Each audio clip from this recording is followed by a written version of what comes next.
ಮಾಡ್ತಾ ಇಲ್ಲ, ಈಗ ಮಾಡ್ತಾ ಇಲ್ಲ ಅಂತ ಕೊರಕೊಂತ ಕುತ್ಕೊಳ್ಳೋದ್ರಿಂದ ಏನ್ ಸಿಗುತ್ತೆ ಹೇಳಿ? ಏನೂ ಸಿಗಲ್ಲ ಅಲ್ವಾ? ಹಲೋ, ಯಾರು ಹೇಗಿದ್ದೀರಾ? ಎಲ್ರು ಚೆನ್ನಾಗಿದ್ದೀರಾ ಅಂತ ಅನ್ಕೋತೀನಿ. ಸೊ ನಾನು ಕೂಡ ಚೆನ್ನಾಗಿದ್ದೀನಿ. ನಾನು ನಿಮ್ಮ ಶ್ವೇತಾ. ಸೊ ಇವತ್ತು ಯಾವ ಒಂದು ಇಂಟ್ರೆಸ್ಟಿಂಗ್ ವಿಚಾರದ ಬಗ್ಗೆ ಮಾತಾಡ್ತೀನಪ್ಪ ಅಂತ ಹೇಳಿದ್ರೆ, ಇವತ್ತು ಟ್ರೆಂಡಿಂಗ್ ಆಗಿರೋ ಒಬ್ಬ ಗಂಡ ಹೆಂಡತಿ ವಿಚಾರ ಅಂತ ಬಂದ್ರೆ, ಟ್ರೆಂಡಿಂಗ್ ಆಗಿರೋ ಒಂದು ಸಮಸ್ಯೆಯ ಬಗ್ಗೆ ಚರ್ಚೆ ಮಾಡ್ತಾ ಇದ್ದೀನಿ. ಸೊ ಚರ್ಚೆ ಏನಪ್ಪ ಅಂತ ಹೇಳಿದ್ರೆ, ಸೊ ಇಷ್ಟ ಏನಪ್ಪ ಪ್ರಾಬ್ಲಮ್ಮು, ಜಾಸ್ತಿ ಪ್ರಾಬ್ಲಮ್ ಈ ಗಂಡ ಹೆಂಡತಿ ನಡುವೆ ಏನಾಗಿದೆ ಇತ್ತೀಚೆಗೆ ಅತೀ ಜಾಸ್ತಿಯಾಗಿ ಗಂಡ ಹೆಂಡತಿ ನಡುವೆ ಯಾಕೆ ಜಗಳ ಸ್ಟಾರ್ಟ್ ಆಗ್ತಾ ಇದೆ ಅಂತ ಹೇಳಿದ್ರೆ, ಸೊ ಏನಿಲ್ಲ ಇಷ್ಟೇ ನೋಡಿ. ಕೆಲವೊಬ್ರು ನನ್ನ ಹತ್ರ ಶೇರ್ ಮಾಡ್ಕೋಬೇಕಾದ್ರೆ ಫ್ರೆಂಡ್ ಹೇಳ್ತಾರೆ, ಏನ್ ಮಾಡೋದು ಕಣೆ, ನನ್ನ ಗಂಡ ಏನಂದ್ರೆ ನನ್ನನ್ನು ಅರ್ಥ ಮಾಡ್ಕೊಳೋದೇ ಇಲ್ಲ, ಎಷ್ಟು ಹೇಳಿದ್ರು ಅಷ್ಟೇ ಅವ್ರದೇ ಆದ ಲೋಕದಲ್ಲಿರ್ತಾರೆ, ಅವ್ರದೇ ಆದ ಪ್ರಪಂಚದಲ್ಲಿರ್ತಾರೆ. ನಾನು ಏನೇ ಹೇಳಿದ್ರು ಅಷ್ಟೇ ನನ್ನ ಬಗ್ಗೆ ಹೆಚ್ಚಾಗಿ ಕೇರ್ ಮಾಡೋದಿಲ್ಲ, ಹೆಚ್ಚಾಗಿ ಪ್ರೀತಿ ತೋರಿಸೋದಿಲ್ಲ, ಎಂತ ಇಲ್ಲ, ಟೈಮ್ ಕೊಡೋದಿಲ್ಲ, ಅವ್ರಾತು ಅವ್ರ ಪಾಡಾತು ಅವ್ರ ಕೆಲಸ ಆತು ಅಂತ ಇರ್ತಾರೆ. ನನಗೂ ಕೂಡ ಒಂದು ಮನಸ್ಸಿದೆ, ನನಗೂ ಕೂಡ ನನ್ಗೆ ಅವ್ರ ಬಗ್ಗೆ ಪ್ರೀತಿ ಇದೆ, ನಾನು ಎಷ್ಟು ಪ್ರೀತಿ ಅವರಿಗೆ ಕೊಡ್ತೀನಿ, ಆದ್ರೂ ಯಾವುದೇ ರೀತಿ ಅವರು ಆ ಕಡೆಯಿಂದ ಪ್ರೀತಿ ತೋರ್ಸಲ್ಲ. ಏನು ಅವ್ರಾತು ಅವ್ರ ಕೆಲಸ ಆತು ಅನ್ನೋ ತರ ಇರ್ತಾರೆ ಅಂತಾರೆ. ಹೌದು, ಇವಾಗ ಏನಾಗ್ತಿದೆ ಅಪ್ಪ ಅಂತ ಹೇಳಿದ್ರೆ, ಒಬ್ಬ ಗಂಡ ಹೆಂಡತಿ ನಡುವೆ ಮೊದ್ಲೆಲ್ಲ ಹೇಗಿತ್ತಪ್ಪ ಅಂತ ಹೇಳಿದ್ರೆ, ಒಂದು ಸಂಸಾರ ಅಂತ ಸ್ಟಾರ್ಟ್ ಮಾಡಿದ್ಮೇಲೆ ಸೊ ಆದಷ್ಟು ಮಟ್ಟಿಗೆ ಇದ್ದಿದ್ರಲ್ಲೇ ತೃಪ್ತಿ ಪಡೋದಿಕ್ಕೆ ತುಂಬಾನೇ ಪ್ರಯತ್ನ ಮಾಡ್ತಿದ್ರು ಅವಾಗಿನ ಕಾಲದಲ್ಲಿ. ಸೊ ಅವಾಗಿನ ಕಾಲದಲ್ಲಿ ಅಂದ್ರೆ ಸ್ವಲ್ಪ ಬ್ಯಾಕ್ ಹೋದ್ರೆ ಓಕೆನಾ. ಯಾಕಪ್ಪ ಅಂತ ಹೇಳಿದ್ರೆ, ಏನೋ ಇದ್ದಿದ್ರಲ್ಲೇ ನಾವು ಖುಷಿ ಪಡ್ಬೇಕು, ಅತಿಯಾಗಿ ಆಡಂಬರ ಬೇಡ, ಅತಿಯಾಗಿ ದುಡ್ಡಿನ ಆಸೆ ಬೇಡ, ಅತಿಯಾಗಿ ಬಂಗಲೆ ಆಸೆ ಬೇಡ, ಅತಿಯಾಗಿ ಬಂಗಾರದ ಆಸೆ ಬೇಡ, ಯಾವ್ದ್ರೂ ಆಸೆನೂ ಬೇಡ. ನಮ್ದು ಅಂತ ಒಂದು ಫ್ಯಾಮಿಲಿ ಇದೆ, ನಮ್ಮ ಹೆಂಡತಿ ಇದ್ದಾಳೆ, ಮಕ್ಳಿದ್ದಾಳೆ, ತಂದೆ ತಾಯಿ ಇದ್ದಾರೆ, ನಮ್ದು ಒಂದು ಫ್ಯಾಮಿಲಿ ಇದೆ, ಇರೋದ್ರಲ್ಲೇ ಖುಷಿಯಾಗಿರೋಣ ಅನ್ನೋ ಒಂದು ಮೈಂಡ್ ಇರೋದು ತುಂಬಾ ಜನ ಇದ್ರು ಅವಾಗ. ಸೊ ಅದಕ್ಕೋಸ್ಕರನೇ ಅವಾಗೆಲ್ಲ ಗಂಡ ಹೆಂಡತಿ ನಡುವೆ ಅಷ್ಟೊಂದು ಜಗಳಗಳು ಬರ್ತಿರ್ಲಿಲ್ಲ. ಒಂಥರ ಎಲ್ಲ ಸಂಸಾರ ಒಂದು ಫ್ಯಾಮಿಲಿ ಅಂಡರ್ಸ್ಟ್ಯಾಂಡಿಂಗ್ ಜಾಸ್ತಿ ಇತ್ತು, ಪ್ರೀತಿಯಾಗಿರ್ತಿದ್ರು, ಖುಷಿಯಾಗಿರ್ತಿದ್ರು. ಎಲ್ಲೇ ಒಂದು ಏನೇ ನಿರ್ಧಾರ ತಗೋಬೇಕು ಅಂತ ಇದ್ರು ಹೆಂಡತಿ ಕೇಳೇ ನಿರ್ಧಾರಗಳನ್ನ ಕೂಡ ತಗೋತಾ ಇದ್ರು. ಸೊ ಒಟ್ಟಿನಲ್ಲಿ ಟೋಟಲಿ ಹೇಳ್ಬೇಕು ಅಂದ್ರೆ ಖುಷಿಯಾಗಿರ್ತಿದ್ರು.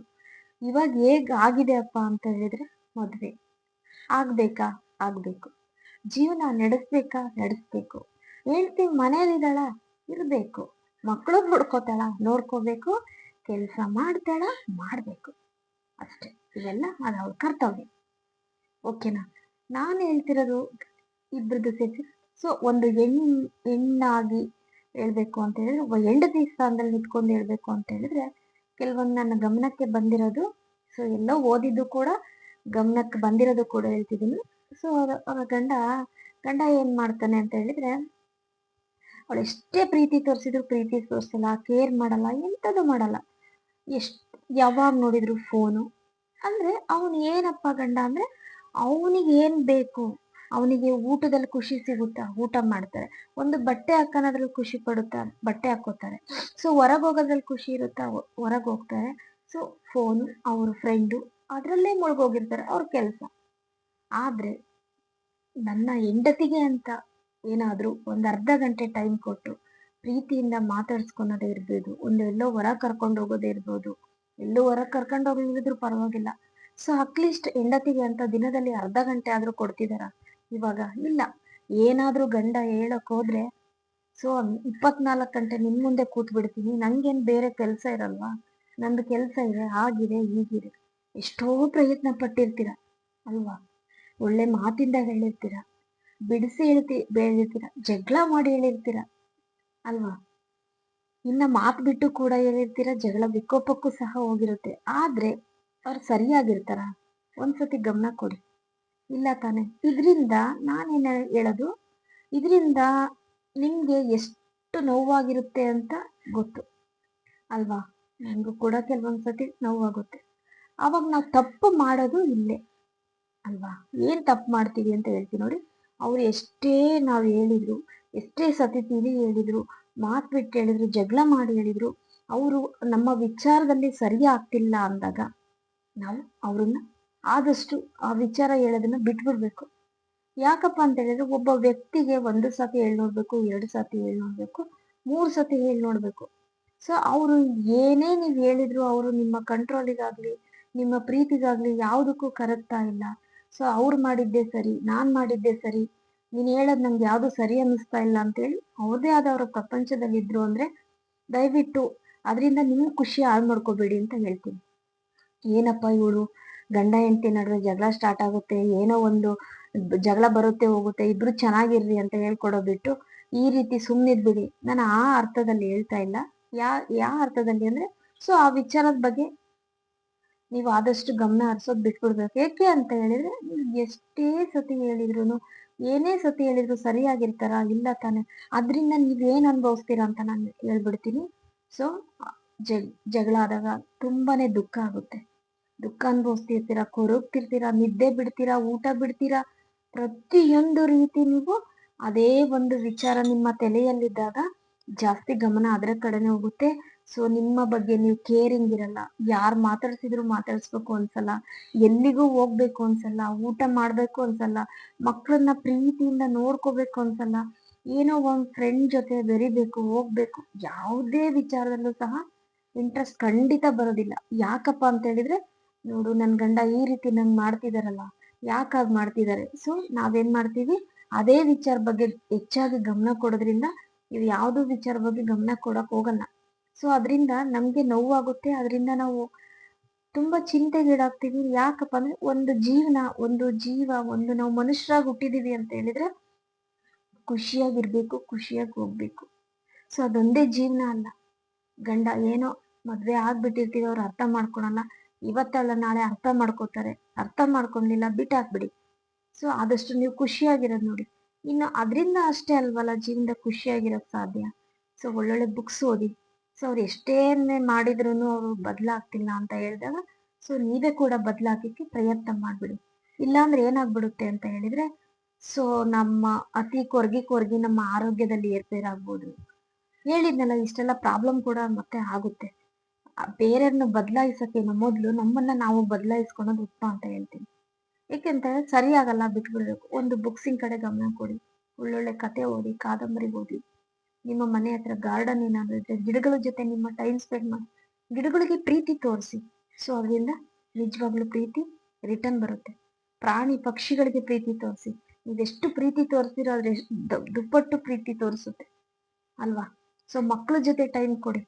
ಮಕ್ಕಳು ಕೂಡ ನಮ್ಮ ತಾಯಿ ನನ್ ಜೊತೆ ತುಂಬಾ ಪ್ರೀತಿಯಲ್ಲಿ ಮಾತಾಡ್ತಿದ್ದಾರೆ ಅಂತ ಹೇಳಿ ಮಕ್ಕಳು ಕೂಡ ನಿಮ್ಮನ್ನ ಜಾಸ್ತಿ ಪ್ರೀತಿ ಮಾಡ್ತಾರೆ ಅಲ್ವಾ. ಅದು ಬಿಟ್ಟು ನನ್ನ ಗಂಡ ನನ್ನನ್ನು ಅರ್ಥ ಮಾಡ್ಕೋತಿಲ್ಲ ಅಂತ ಕೊರಕೊಂತ ಕುತ್ಕೊಳೋ ಬದ್ಲಿ ನಾವೇನ್ ಮಾಡ್ಬೇಕು, ಬದಲಾವಣೆಯತ್ತ ಸಾಗ್ಬೇಕು. ಅವ್ರು ಏನೇ ಮಾಡಿದ್ರು ಬದಲಾಗಲ್ಲ. ಸೊ ಯಾಕಪ್ಪ ಅಂದ್ರೆ 1 ವರ್ಷ 2 ವರ್ಷ ಏನೋ ಗೊತ್ತಿರಲ್ಲ, ಮದ್ವೆ ಆಗಿ ಇನ್ನು ಹೊಸದು ಅಂತ ಹೇಳಿದ್ರೆ ಏನಾದ್ರೂ ಸರಿ ಮಾಡ್ಬೋದು ಅಲ್ವಾ. ಸೊ 10-15 ವರ್ಷಗಳೇ ಕಳಿಯಕ್ ಬಂದ್ರು ಒಂದು ಗಂಡ ಹೆಂಡತಿ ಸಂಬಂಧ ಅಂದ್ರೆ ಏನು, ಹೆಂಡತಿ ಅಂದ್ರೆ ಏನು, ಹೆಂಡತಿಗೆ ಯಾವ ರೀತಿ ಇರ್ಬೇಕು ಹೆಂಡತಿ ಜೊತೆ, ಹೆಂಡತಿ ಸಂಬಂಧ ಬಗ್ಗೆನೆ ಅವರಿಗೆ ಇಂಟ್ರೆಸ್ಟ್ ಇಲ್ಲ, ಅವರು ಅರ್ಥ ಮಾಡ್ಕೋತಿಲ್ಲ ಅಂತ ಹೇಳಿದ್ರೆ ನಾವು ಹೆಂಡತಿಯಾಗಿ ಏನ್ ಹೇಳಕ್ ಸಾಧ್ಯ, ಯಾವ ರೀತಿ ಅವ್ರನ್ನ ಬದಲಾವಣೆ ಮಾಡಕ್ ಸಾಧ್ಯ. ಒಬ್ಬ ವ್ಯಕ್ತಿ ಆಗ್ಬೇಕು ಅಂತ ಅನ್ಕೊಂಡ್ರೆ ಸೊ ಅವನ ತಪ್ಪನ್ನ ಅವನ ಸರಿ ಮಾಡ್ಕೋತಾನೆ. ನಾನು ಆಗ್ಬಾರ್ದು, ನಾನ್ ಇರೋದೇ ಹೀಗೆ, ನಾನ್ ಮಾಡಿದ್ದೇ ಸರಿ ಅನ್ನೋ ಕೆಲವೊಬ್ರು ತುಂಬಾನೇ ಗಂಡಂದ್ರಿದ್ದಾರೆ. ಅವರು ಈಗೋ ಅಂತಾರೆ, ಅದಕ್ಕೆ ನಾನು ಅನ್ನೋ ಅಹಂ ಅಂತಾರೆ. ಸೊ ನಾನು ಹೆಂಡತಿ ಆದ್ರೂ ಅಷ್ಟೇ, ಇನ್ನೊಬ್ರಾದ್ರೂ ಅಷ್ಟೇ, ಯಾರಾದ್ರೂ ಅಷ್ಟೇ, ನಾನ್ ಮಾಡಿದ್ದೇ ಸರಿ, ನಾನ್ ಇರೋದೇ ಸರಿ, ನನ್ ಲೈಫ್ ಸ್ಟೈಲೇ ಸರಿ ಅಂತ ವಾದ್ಸರು ಇರ್ತಾರೆ. ಸೊ ಆ ರೀತಿ ಏನಾದ್ರು ನಿಮ್ಗೆ ಗಂಡ ಸಿಕ್ಕಿದ್ದು, ನೀವು ನನ್ನ ಗಂಡ ಟೈಮ್ ಕೊಡ್ತಾ ಇಲ್ಲ, ಈಗ ಆಗ್ತಿದೆ ನನ್ನ ಲೈಫಲ್ಲಿ, ಸೊ ಜೀವನನೇ ಬೇಡ ಅನ್ನೋ ನಿರ್ಧಾರಕ್ಕೆ ಮಾತ್ರ ಹೋಗ್ಬೇಡಿ, ಕೊರ್ಗಕ್ ಹೋಗ್ಬೇಡಿ. ಒಂದು ಸತಿ ನಾವ್ ಏನಾದ್ರೂ ತಪ್ಪು ನಿರ್ಧಾರ ತಗೊಂಡ್ವಿ ಅಂತ ಹೇಳಿದ್ರೆ ಸೊ ಅದ್ರ ನೋವು ಆಗಿ ನಾವೇನೋ ಒಂದು ತಪ್ಪು ನಿರ್ಧಾರ ತಗೋಬಿಡ್ತೀವಿ. ಅದ್ರ ಎಫೆಕ್ಟ್ ಇದೆ ಅಲ್ವಾ, ನಮ್ಮ ಮಕ್ಕಳು, ನಮ್ಮ ಸಂಸಾರ, ಪ್ರತಿಯೊಂದು ನಮ್ಮ ಸಮಾಜದ ಮೇಲೆ ಬೇರೆ ರೀತಿನೇ ಅರ್ಥ ಆಗುತ್ತೆ. ಯಾಕಪ್ಪ ಅಂತ ಹೇಳಿದ್ರೆ ಒಂದು ಗಂಡು ಏನೇ ತಪ್ಪು ಮಾಡಿದ್ರು ಅದು ನಮ್ಮ ಸಮಾಜದಲ್ಲಿ ತಪ್ಪಾಗಿ ಕಾಣಲ್ಲ ಅಲ್ವಾ.